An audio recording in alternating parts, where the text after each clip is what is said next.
কেউ চাক বা না চাক একদিন আসবে যেদিন আমাদের সবাইকে আল্লাহর দরবারে দাঁড়াতে হবে।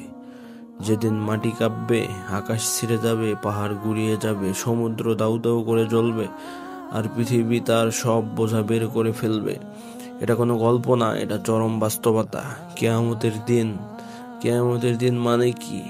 কেয়ামত শব্দটির অর্থ হলো দাঁড়িয়ে যাওয়া, অর্থাৎ সেই দিন যখন সমস্ত মানুষ তাদের কবর থেকে উঠে দাঁড়াবে, আল্লাহর সামনে হাসরের ময়দানে হাজির হবে। এই দিনটি শুরু হবে যখন মহান আল্লাহর হুকুমে ইসরাফিল আলাইহিস সালাম সিংহায় ফু দিবেন।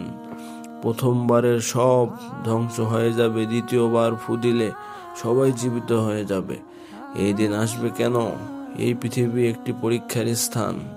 আল্লাহ আমাদের সৃষ্টি করেছেন এবং আমাদের পরীক্ষা নিচ্ছেন আমরা কে কতটা তার আদেশ পালন করি। এই পরীক্ষার ফলাফল ঘোষণা হবে কিয়ামতের দিনে। সেই দিনেই জানা যাবে কে জান্নাতে যাবে আর কে জাহান্নামে। কোরআনে কিয়ামতের আলোচনা। আল্লাহ সুবহানাহু তাআলা অসংখ্যবার কোরআনে কিয়ামতের কথা বলেছেন। যেমন সেই দিনে মানুষ বিভিন্ন দলে বিভক্ত হয়ে ফিরে আসবে যাতে তারা তাদের কর্মফল দেখতে পায়। সেদিন মানুষ বলবে, এটা কেমন দিন, এটা বিচার দিবস। এমন বহু সূরায় কিয়ামতের ভয়াবহতা, এর ধাপ, হাসরের মাঠ, আমলনামা, মিজান, তুলাদণ্ড, সিরাতের পথ সব ব্যাখ্যা করা হয়েছে। হিসাব শেষ হলে সিরাত নামক একটি সেতু পার হতে হবে যা জাহান্নামের উপর দিয়ে যাবে। এই সেতু চুলের চেয়েও সরু ও তলোয়ারের চেয়েও ধারালো হবে।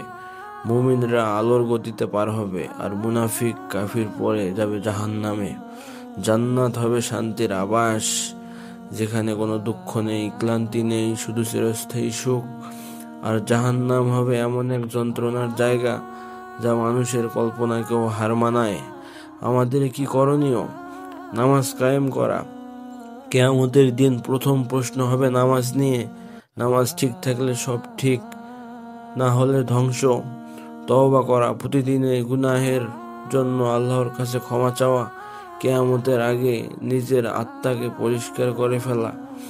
মানুষের হক আদায়। কিয়ামতের দিন আল্লাহ নিজের হক মাফ করতে পারেন, কিন্তু বান্দার হক নেবার আগে সেই বান্দা মাফ না করলে কেউ রেহাই পাবে না। সৎ আমল ও সদাকা। সদাকা এমন একটি আমল যা কিয়ামতের দিন ছায়া দিবে। আল্লাহর ভয় রাখা ও তার প্রতি ভালোবাসা, এই দুটো জিনিস আমাদেরকে সঠিক পথে রাখে। একটি বাস্তব অনুভূতি দিয়ে শেষ করি।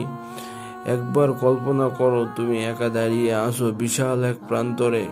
পেছনে কেউ নেই, পাশে কেউ নেই, সামনে শুধু আল্লাহ। তখন কোনো কথা বলা যাবে না, কোনো মিথ্যা বলা যাবে না। সেদিন মুখ নয়, হাত পা সাক্ষ্য দেবে। যখন আমলনামা খুলে দেখাবে তুমি জীবনে কি করেছো, কতটুকু আল্লাহর কথা শুনেছো আর কতটুকু অবহেলা করছো, তখন কান্না করা ছাড়া আর কিছুই থাকবে না। তবে এখনো সময় আছে। হাদিসে কিয়ামতের আলোচনা রাসূল সাল্লাল্লাহু আলাইহি ওয়াসাল্লাম বলতেন, আমার আর কিয়ামতের মাঝে এই দুটো আঙ্গুলের ব্যবধান। তিনি দুটি আঙ্গুল পাশাপাশি করে দেখাতেন। সহিহ বুখারী। অর্থাৎ কিয়ামত খুব কাছেই। রাসূল সাল্লাল্লাহু আলাইহি ওয়াসাল্লাম কিয়ামতের ছোট্ট ও বড় আলামত বর্ণনা করেছেন। যেমন সন্তান মায়ের সঙ্গে দুর্ব্যবহার করবে, নগ্ন ও পা ও গরিবরা ভবন নির্মাণ করবে, প্রতিযোগিতা করবে, ফিতনার সময় বাড়বে, প্রকৃত আলেম কমে যাবে। হাসরের মাঠ কেমন হবে? কিয়ামতের দিন মানুষ হাসরের মাঠে জড়ো হবে। সূর্য মাথার উপর 1 মাইল দূরে থাকবে। কেউ হাঁটু গেড়ে বসে থাকবে, কেউ ঘামেই ডুবে যাবে। কিন্তু আল্লাহর কিছু বান্দা থাকবে যারা সেই ভয়াবহ দিনে আরশের ছায়ায় আশ্রয় পাবে। যেমন সেই যুবক যে আল্লাহর ভয়ে গুনাহ থেকে নিজেকে দূরে রেখেছে, সেই ব্যক্তি যে একা আল্লাহকে স্মরণ করে কাঁদে, সেই ব্যক্তি যে গোপনে সদাকা করে। হিসাবের দৃশ্য কেমন হবে? সেই দিন প্রতিটি মানুষের আমলনামা তার হাতে ধরিয়ে দেওয়া হবে। কেউ ডান হাতে পাবে, তারা সফল, আবার কেউ পাবে বাম হাতে, তারা ধ্বংসপ্রাপ্ত। কেউ বলবে, হায়, এই আমলনামা না দিলেই ভালো হতো। কেউ আবার খুশিতে বলবে, নাও পড়ো, আমার আমলনামা মিজান বা আমলের দাঁড়িপাল্লা থাকবে, যাতে ভালো ও খারাপ কাজের ওজন নির্ণয় হবে। আল্লাহ কোনো মানুষের প্রতি অবিচার করবেন না। সিরাত ও জান্নাত জাহান্নামের সিদ্ধান্ত এখন জীবন আছে, দম আছে, নামাজ পড়া যায়, তওবা করা যায়, মানুষের হক ফেরত দেওয়া যায়, দান করা যায়, চোখের পানি ফেলা যায়। এই মুহূর্তে আমাদের সুযোগ। শেষ দোয়া, হে আল্লাহ, আমাদের কিয়ামতের ভয় আমাদের অন্তরে জাগিয়ে দাও।